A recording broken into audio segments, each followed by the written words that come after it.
ibni Abdillah wa ala alihi wa sahbihi wa man tabi'ahu wa mawala. Subhanaka la ilma lana illa ma 'allamtana innaka antal alimul hakim. Rabbi shrah li sadri wa yassir li amri wa hlul 'uqdatam min lisani yafqahu qawli. Nah, sama-sama kita hormati hadir pada kesempatan ini tamu kita dari belahan timur Indonesia, Sayyidi Al-Habib Rifki Al-Hamid dari Ambon. Mudah-mudahan silaturahim subuh ini menambah kecintaan kita kepada zuriat Rasulullah sallallahu alaihi wasallam. Yang sama-sama kita hormati guru kita semua, Kiai Haji Ilyas, pimpinan Pondok Pesantren At-Taqwa. Di tengah kesibukannya hadir juga Ketua DMI, Dewan Masjid Indonesia Bogor, Al-Mukarram Sahibul Fadilah, Kiai Haji Irwan Kurniawan. Bapak-bapak, ibu-ibu, alim ulama, tokoh masyarakat, tidak dapat saya sebutkan satu persatu, semuanya dimuliakan Allah Subhanahu wa ta'ala. Amin ya rabbal alamin. Tema kita pada subuh ini menundukkan hawa nafsu. Inna ahadakum yujma'u khalquhu fi batni ummihi 40 yawman nutfah. Kamu diciptakan dalam rahim ibumu 40 hari dalam bentuk nutfah, cairan. Summa yakunu 'alaqatan misla dhalik. Kemudian berubah 40 hari dalam bentuk alaqah, darah. Summa yakunu mudghatan misla dhalik. Kemudian berubah 40 hari dalam bentuk mudghah, daging. 40 hari air, 40 hari darah, 40 hari daging. Summa yursalul malaku. Lalu dikirimlah malaikat meniupkan roh ke dalam daging yang sudah siap menerima ruh tadi. Ketika ruh bertemu dengan jasad, maka muncullah sesuatu yang disebut dengan hawa. Diri manusia itu disebut dengan nafs. Nafs itu hakikat diri manusia yang dipanggil Allah Subhanahu wa ta'ala, ya ayyatuhan nafsul mutmainnah. Maka diri manusia itu muncul keinginan-keinginan. Keinginan-keinginan itu disebut dengan hawa. Fa amma man khafa maqama rabbih, siapa yang takut kepada Allah, wa nahan nafsa 'anil hawa, menahan hawa nafsu. Jadi kalau ruh berjumpa dengan jasad, muncul namanya hawa, disebut dengan hawa nafsu, keinginan-keinginan. Kapan hawa nafsu ini hilang? Ketika ruh berpisah dengan jasad, maka hawa nafsunya hilang. Jadi kalau ada di antara jamaah ini mengatakan, saya ini sudah tidak ada hawa nafsu lagi Pak Ustadz, berarti ruhnya sudah keluar dari jasad. Selama ruh bersemayam di dalam jasad, selama di dalam badan kita ini ada ruh, maka masih ada hawa nafsu. Bapak Ibu, masih ada hawa nafsu? Alhamdulillah. Berarti masih selera sarapan pagi nanti, insyaallah. Kalau sudah tidak ada hawa nafsu lagi, saya nih Pak Ustadz kok melihat istri saya nih kalau udah nggak ada nafsu. Dua kemungkinan.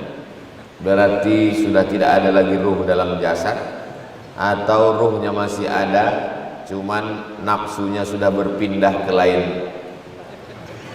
Mudah-mudahan kita dijaga Allah dari kejahatan-kejahatan fitnah akhir zaman. Jadi dengan berislam itu bukan berarti kita menghilangkan nafsu. Banyak orang yang salah paham setelah tobat, setelah hijrah. Dia bilang, saya sudah menghilangkan hawa nafsu saya Pak Ustaz. Tidak, Islam tidak menghilangkan hawa nafsu.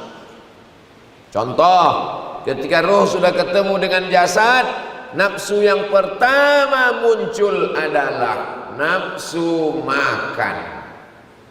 Jangan dibayangkan dulu, nanti air liurnya keluar. Saya sendiri menelan air liur sekarang. Nafsu makan ini dalam Islam tidak dilarang. Cerita tentang makan, manusia terbagi dua, ekstrim kanan dan ekstrim kiri, Eka dan Eki. Mohon maaf kalau kebetulan namanya ada. Eka ekstrim kanan, Eki ekstrim kiri. Yang ekstrim kanan tidak mau makan sama sekali. Tidak mau makan sama sekali. Ini nama kelompoknya kelompok skeptis, kelompok asketis, kelompok yang tidak mau makan. Karena menurut dia kalau makan maka muncul libido seksual. Maka puncak dari kejahatan ini adalah makan. Akhirnya mereka tidak mau makan, hanya minum air putih saja. Karena kalau makan nasi karbohidrat, kalau dia minum teh muncul gula. Gula membangkitkan nafsu seksual. Itulah kenapa Ustaz Somad tidak dikasih air gula pagi ini. Ini sebagai contoh. Ustaz Somad ini kok nyindir-nyindir. Saya ustadz yang tidak pandai menyindir-nyindir. Saya kalau mau saya minta, Ustadz jangan dikasih minum air gula.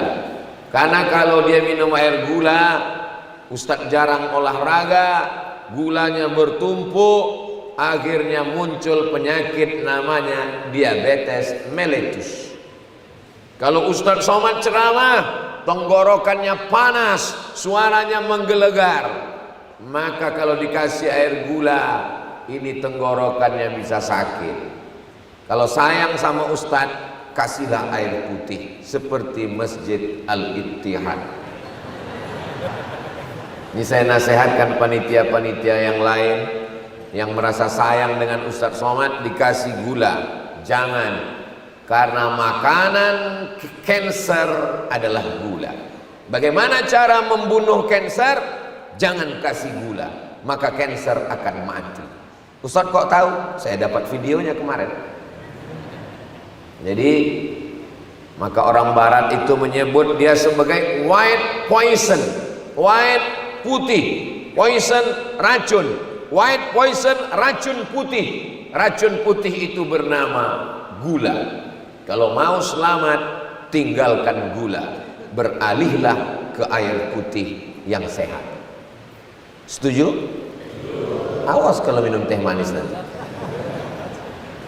Jadi satu kelompok ini mengatakan awal dari segala kerusakan dunia adalah makan, maka dia tidak mau makan. Ini kelompok kanan. Kalaupun makan, dia makan buah-buahan aja.